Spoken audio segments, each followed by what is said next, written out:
യേശുക്രിസ്തുവിൽ എത്രയും സ്നേഹം നിറഞ്ഞവരെ, വചനയാത്രയിലേക്ക് ഏവർക്കും സ്വാഗതം. വിശുദ്ധ മത്തായിയുടെ സുവിശേഷം 1-ാം അധ്യായം 18 മുതൽ 24 വരെയുള്ള വചനഭാഗങ്ങളാണ് വിചിന്തനത്തിനായി നമുക്ക് ലഭിച്ചിരിക്കുന്നത്. യാതൊരു പ്രതീക്ഷയ്ക്കും വകയില്ലാത്ത വിധത്തിലുള്ള പ്രശ്നങ്ങളുമായി മല്ലടിക്കുന്നത് മൂലം കർത്താവിൻ്റെ ആഗമനത്തിന് ഒരുങ്ങുന്ന ഈ വേളയിൽ ഒരല്പം പോലും സന്തോഷിക്കാൻ സാധിക്കാത്ത നിരവധി പേർ നമ്മുടെ ഇടയിലുണ്ട്.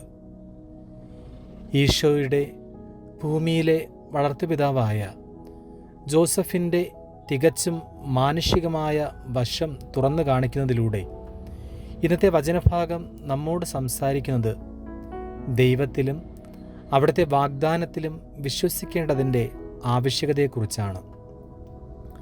തന്നോട് വിവാഹ നിശ്ചയം ചെയ്തിരുന്ന മറിയം ഗർഭിണിയാണെന്ന തിരിച്ചറിവായിരുന്നു ജോസഫിൻ്റെ വേദനയ്ക്ക് കാരണം. വിവാഹിതയാകാത്ത സ്ത്രീകൾ ഗർഭം ധരിക്കുന്നത് വളരെ കഠിനമായ ശിക്ഷയ്ക്ക് കാരണമായിരുന്ന ആ കാലഘട്ടത്തിൽ മറിയത്തിന് ആപത്തൊന്നും വരാത്ത രീതിയിൽ രഹസ്യമായി ഉപേക്ഷിക്കാനാണ് ജോസഫ് തീരുമാനിച്ചത്. കാരണം പ്രതിശ്രുതവരനായ ജോസഫിൻ്റെ പരാതിയുടെ അടിസ്ഥാനത്തിൽ മാത്രമേ സമൂഹം മറിയത്തിന് ശിക്ഷ വിധിക്കുമായിരുന്നുള്ളൂ. ഈ അവസരത്തിലാണ് ദൈവത്തിൻ്റെ ദൂതൻ സ്വപ്നത്തിൽ പ്രത്യക്ഷപ്പെട്ട് എല്ലാ കാര്യങ്ങളും ജോസഫിനെ അറിയിച്ചത്. മനുഷ്യയുക്തിക്ക് ഒരു കാരണവശാലും നിരക്കാത്ത ഒന്നായിരുന്നു മറിയം പുരുഷ സാമീപ്യമില്ലാതെ ഗർഭം ധരിച്ചു എന്നുള്ള ആ വെളിപാട്.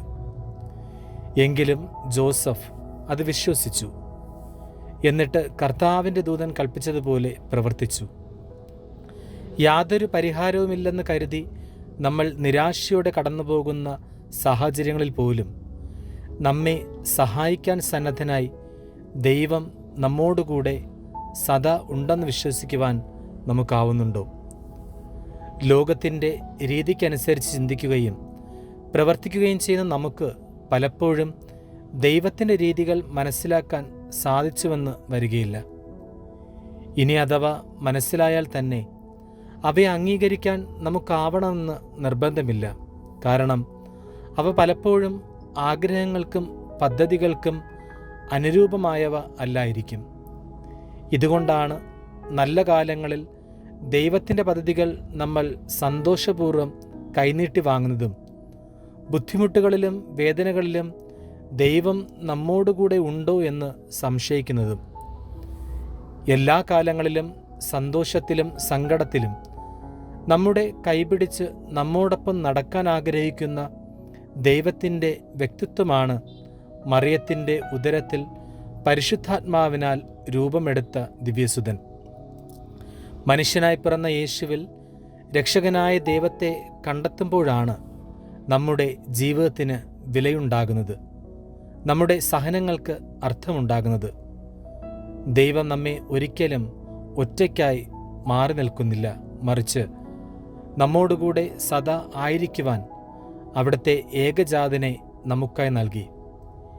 ഈ ക്രിസ്മസ് കാലത്ത് നമ്മുടെ ഹൃദയം സന്തോഷം കൊണ്ട് നിറയ്ക്കാൻ ആ ഒരു ബോധ്യം മാത്രമേ നമുക്ക് ആവശ്യമുള്ളൂ.